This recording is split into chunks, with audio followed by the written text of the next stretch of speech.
if one wants to start his or her own business in digital marketing, so what's the roadmap for that? देखो, मैं हमेशा से business owners को एक बात करता हूँ, दो तरीके से बिजनेसेस होते हैं डिजिटल के, एक प्रोडक्ट कंपनी, एक सर्विस कंपनी। आपको एक पॉइंट के बाद पहले तो मैं रिकमेंड करूंगा कोई भी कंपनी मत खोलो। ओके, ट्रस्ट मी, मतलब मैं हालांकि स्टार्टअप्स का बहुत बड़ा एनकरेजर हूँ, बट लोग कंफ्यूज हो गए स्टार्टअप और एक बिजनेस में। भाई स्टार्टअप का मतलब होता है business with innovation, that too with scalability.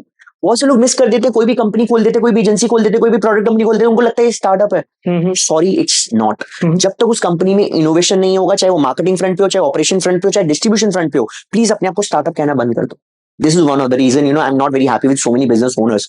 The second very important, आपको डिसाइड करना पड़ेगा आपको सर्विस कंपनी को स्केल करना या फिर आपको प्रोडक्ट कंपनी को स्केल करना। लेकिन इन दोनों को भी करने से पहले please work with some startup founder for at least 1 year. एक साल किसी स्टार्टअप फाउंडर के साथ में as a job, as a consultant और एज समथिंग एल्स, आपको सीखने को बहुत कुछ मिलेगा। आपका रिस्क हेज हो जाएगा, मिनिमाइज हो जाएगा। अपने रिस्क को हेज करने के लिए, मिनिमाइज करने के लिए please work with some startup as a consultant और even as a job for sure. उसके बाद में डिसाइड कीजिए आपको सर्विस कंपनी स्टार्ट करना है या प्रोडक्ट कंपनी स्टार्ट करना है। थोड़ा सा इसको डिफाइन करेंगे, what is a service company? Service company कुछ भी हो सकती है। आज की डेट में इतनी हजारों सर्विसेज चाहिए सब लोगों को, जो स्पेशली बिजनेस ओनर्स है। आप एक सर्विस बेच सकते हैं। फॉर एग्जाम्पल, मान के चलते हैं आप एक रिव्यू की सर्विस बेचते हैं। आप पॉजिटिव रिव्यू जनरेट करते हैं, पॉजिटिव वीडियोस बनाते हैं लोगों के लिए और उनके लिए काइंड ऑफ कंटेंट क्रिएट करते हैं और उनको सर्विस देते हैं। कुछ लोग वेबसाइट सेल करते हैं, कुछ लोग सोशल मीडिया करते हैं। बट मेरे रिकमेंड करो, कुछ भी करो ना, अपनी पर्सोना डिफाइन करो कि ये सर्विस लेगा कौन। जैसे मेरा एक स्टूडेंट है, वो डिजिटल मार्केटिंग सर्विसेज देता है, बट उसने बोला कि मैं सिर्फ और सिर्फ इंस्टीट्यूट्स को दूंगा, सिर्फ कॉलेजेस को दूंगा, सिर्फ और सिर्फ स्कूल्स को। नीश डिफाइन कर लिया। रीजन बिहाइंड इज वहां पे उसकी रिस्पेक्ट बढ़ जाती है और क्लोज सर्कल में जब आप काम करते हो तो रेफरल्स बहुत स्ट्रॉन्ग आते हैं।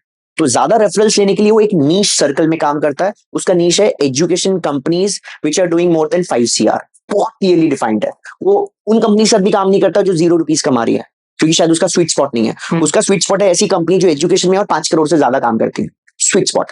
तो मुझे लगता है अगर आप ये कर लोगे तो बहुत अच्छा, बट सब लोगों की बस की बात नहीं होती। द रीजन, शुरू में बिजनेस पैसा चाहिए होता है और बूटस्ट्रैपिंग के वक्त आपको जहां से पैसा मिल रहा है भाई कमाओ। इतने सारे रूल्स लगाओगे तो पैसा नहीं बना। तो शुरू के 1 साल 2 साल जहां से पैसा मिल रहा है कमाओ एज अ सर्विस कंपनी, और ओवर एंड अबव धीरे धीरे नीश बनाना स्टार्ट करो फॉर श्योर।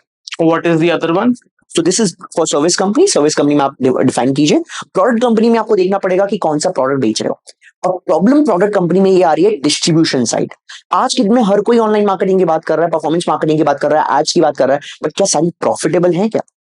ये बहुत बड़ी रियलिटी चेक है जो आपको समझना पड़ेगा कि आप जिस प्रोडक्ट कंपनी को मार्केट करने जा रहे हो, आपको पता होना चाहिए इसको प्रॉफिटेबल बनाने के लिए व्हाट यू आर डूइंग। आपके अंदर में वो एक्स फैक्टर क्या है, राइट? अगर मान के चलते कोई क्रीम मार्केट में आई है और उसकी एम्बेसडर करीना है, तो maybe that can be the extra in terms of brand celebrity or something like that. Similarly, आपको पता करना है, आप ये नहीं कह सकते इस क्रीम से रंग गोरा होता है तो आप बेच सकते हो।